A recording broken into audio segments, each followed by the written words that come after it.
สวัสดีทักทายพี่น้องค่ะมื้อนี้ก็อยู่กับสาวอิ๋วอีกคือเก่าเหมือนเดิมพี่น้องค่ะถ้ามื้อใดว่างๆสาวอิ๋วก็สิพาพี่น้องเขาหัวเขาสวนคือเก่าเหมือนเดิมค่ะสาวอิ๋วก็ได้ปลูกผักปลูกหญ้าไว้อยู่หม่องโซนหลังบ้านทั้งนี้ก็โดนเติบแล้วเนาะแต่ก็ยังบ่มีเวลาได้ถ่ายคลิปให้พี่น้องเบิ่งมื้อนี้ก็สิไปอัปเดตต้นบักทั่วเนาะสาวอิ๋วก็ปลูกไว้บักทั่วแปบ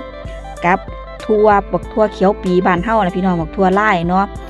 ก็ปลูกไว้โดนเติบแล้วก็ปลูกแบบปลูกทิมปลูกทุ่มไว้3-4 มื้อจังสิได้งดน้ำเทื่อนึงบัดนั้นฮอกคณะก็เกิดให้เนาะสาวอยู่ก็จะเป็นคนประเภทแนวนี้ล่ะพี่น้องคะ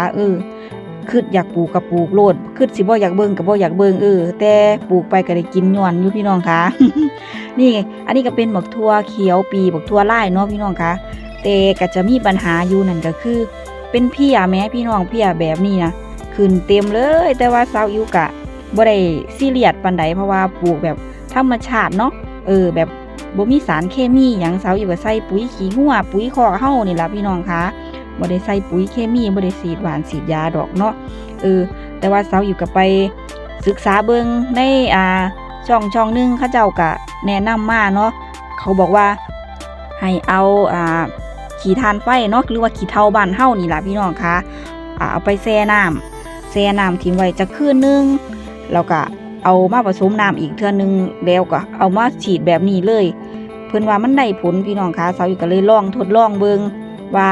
มันจะได้ผลคือเพิ่นบ่เนาะนี่สาวอยู่ก็เพิ่งจะลองฉีดเป็นครั้งแรกแต่คือแบบว่าฉีดไปเขาก็บ่เหี่ยวบ่หยังเด้พี่น้องเขาไม่เหี่ยวแล้วเขาก็มันบ่ด่างบ่หยังเนาะมันอาจจะเป็นแบบธรรมชาติคือเขาว่าสาวอยู่ก็บ่รู้คือกันว่าขี้เถ้านี่มันจะมีสารอีหยังหรือเปล่าสาวอยู่ก็บ่ทันได้ศึกษาแต่คือเห็นเขาบอกมาว่าคือผสมน้ำแบบนี้แล้วก็ฉีดเลยก็ได้หรือว่าจะหดเลยก็ได้เพิ่นบอกเนาะสาวอิ๋วก็ทดลองเฮ็ดตามเพิ่นเบิ่งจะได้ผลหรือบ่ได้ผลเดี๋ยวสาวอิ๋วสิมาอัปเดตอีกในคลิปหน้าเนาะพี่น้องคะในเรื่องวิธีการฆ่าแมลงเพี้ยของเฮาส่วนหน่อไม้ฝรั่งที่ปลูกไว้นี่ก็ 3-4 เดือนแล้วเนาะก็บ่ทันได้เป็นหน่อให้กินอยู่พี่น้องคะอาจจะเป็นเพราะเขายังบ่ทันใหญ่ก็ได้แต่ก็ไม่เป็นไรก็ปลูกไปปลูกให้เพิ่นอยู่เป็นหมู่ต้นบักทั่วบักหยังไปนี่ล่ะพี่น้องวิถีอีสานบ้านเฮาก็จะประมาณนี้เนาะย่างเข้าหัวเข้าสวนลงมามันก็ได้พบกับบรรยากาศเหมือนอยู่บ้านนอกของตาเฮาเนาะมันก็เฮ็ดให้เศร้าคิดฮอดบ้านได้ระวังละข้าวอยู่แต่ว่าก็ในใจก็อยากกลับไปใช้ชีวิตแบบบ้านๆแบบนี้อยู่ที่บ้านเกิดเมืองนอนของตาเฮาเนาะแต่ก็เฮ็ดจังได๋ได้ชีวิตคนเฮามันก็ต้องดิ้นรนทำมาหากินต่างถิ่นต่างแดนแตกต่างกันไปเนาะพี่น้องคะบรรยากาศที่สวนหลังบ้านก็จะประมาณนี้